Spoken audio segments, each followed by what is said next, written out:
God had made Abram a promise, but time passed. Years went by, and the promise still seemed distant. Sarai, Abram's wife, grew weary of waiting. She carried the promise in her heart, but not yet in her hands. So Sarai chose a different path.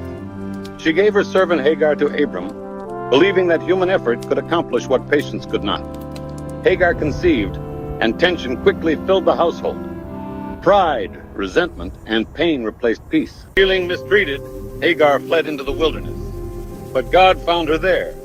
By a spring of water in the desert, the angel of the Lord spoke to Hagar. God saw her.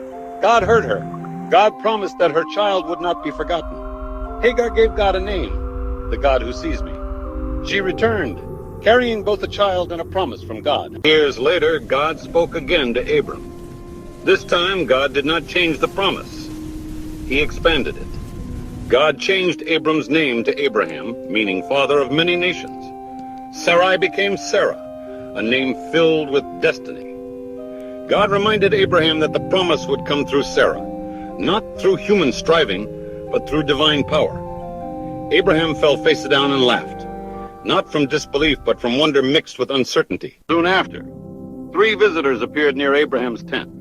Abraham welcomed them with honor. He served them generously, not knowing at first that he was hosting a divine encounter. As they ate, one of the visitors spoke. Sarah will have a son. Sarah overheard and laughed quietly to herself. The promise felt impossible. She was old. Her body had long passed the age of childbearing. But God responded with a question that echoed through generations. Is anything too hard for the Lord? God was not offended by Sarah's laughter. He was inviting her to trust. As the visitors departed, God revealed his plans to Abraham, both blessing and judgment.